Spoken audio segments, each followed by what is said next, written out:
E-Pi, it's not just an equation. Maybe it is. Maybe it's light speed times 3.2. I've got pi memorized to 1 digit. It's incorrect, but it is memorized.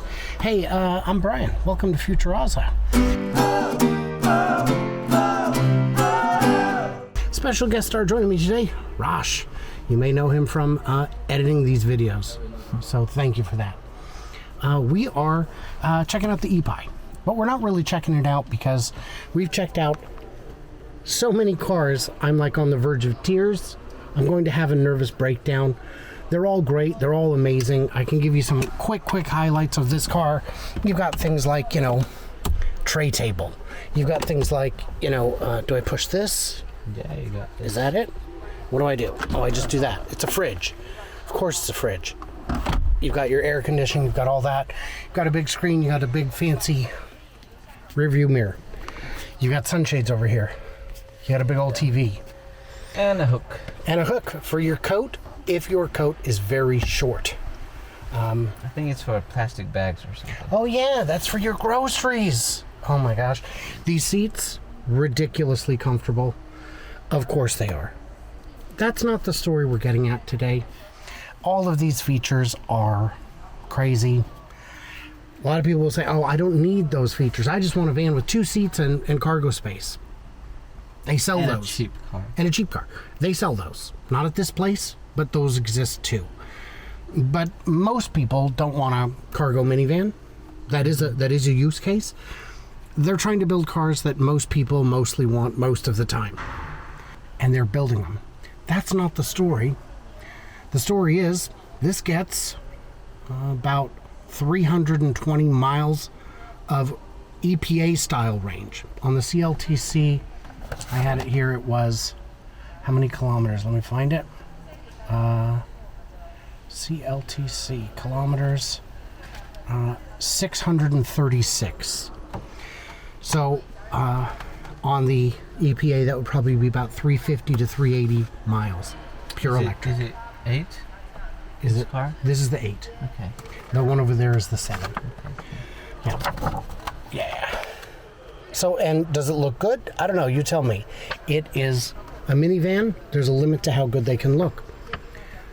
The story about this is, though, what does this car cost?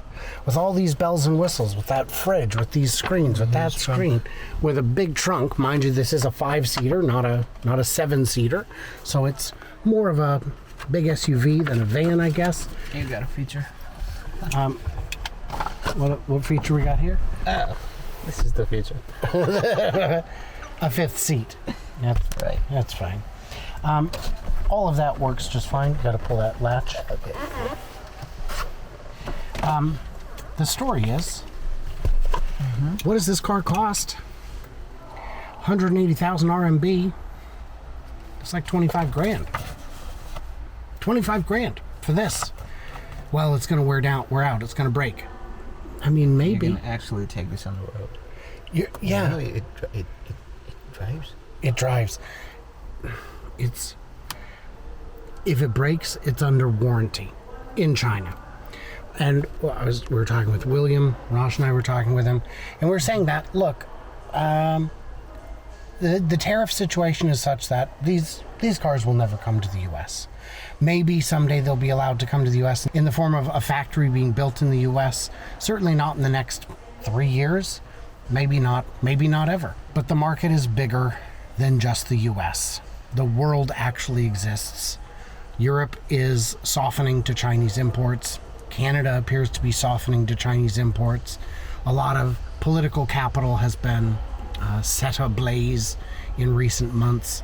Hopefully we can recover some of that with some of our most valuable trading partners. We shall see. So what are we trying to do here? Are we just going to forfeit the place for Legacy Auto in South America, in Central America, in Africa, in India? Maybe. Australia no longer has domestic auto manufacturing, so they kind of treat all imports equally. Well, every car here over about 20 grand and some under have autonomous features. Most of them are not yet as good as Tesla's self-driving, but a lot of them are as good as autopilot, which is what Tesla gives you for free. A lot of them are better than autopilot. They have more features than autopilot. They have lane change, they have turns, they have city streets, they have stoplight recognition, and it's all included. If you look at I'll show this to you, but if you look at the e-pilot list, everything is just included. If the vehicle has it, it's included. If you look at another car that we reviewed, the Voyage, it's got autonomous features. Look at that. Check us out. Oh yeah. What's going on there? Look at the screen, William.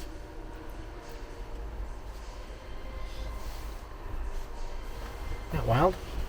Oh yeah. So if you look at cars like the Voyage does not have the kind of budget it would take to develop an autonomous system. What do?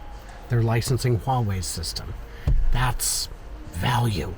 That's a good way to get what everyone needs in a way that makes sense to everyone. It's very weird that we're on the screen, but okay. Anyway, it's almost a bit distracting, but I guess it's because of my naturally good looks. So if this car is already $25,000, well, yes, but they're losing money. Great. Everyone except for BYD and Tesla is losing money. BYD is making money, and they're made in China. And Tesla, a lot of the money they make comes from China.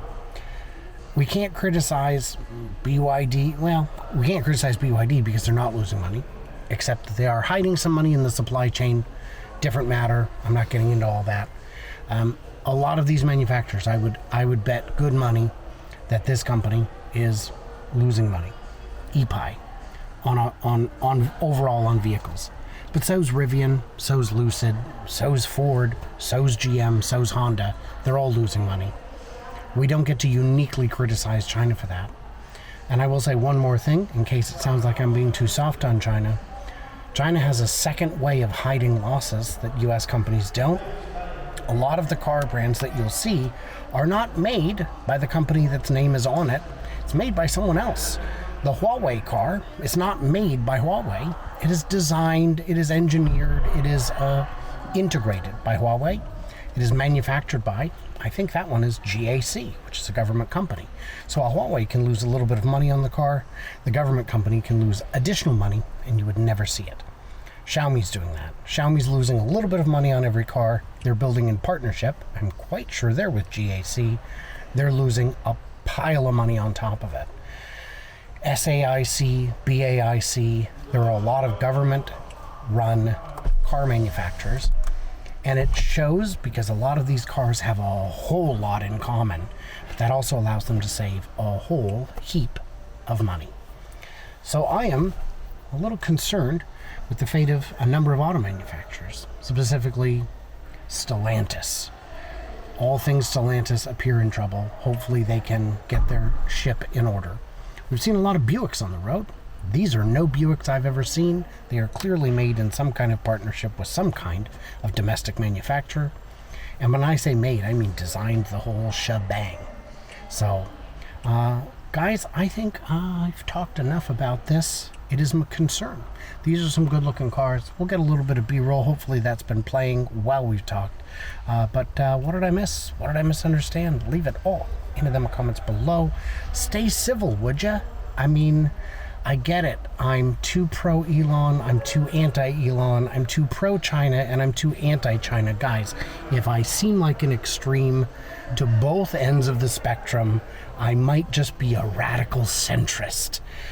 Everybody else, like, subscribe, do what you do, and stay tuned, stay juicy, and I cannot wait to hear from you clever robots when I get out of this sweaty, sweaty car.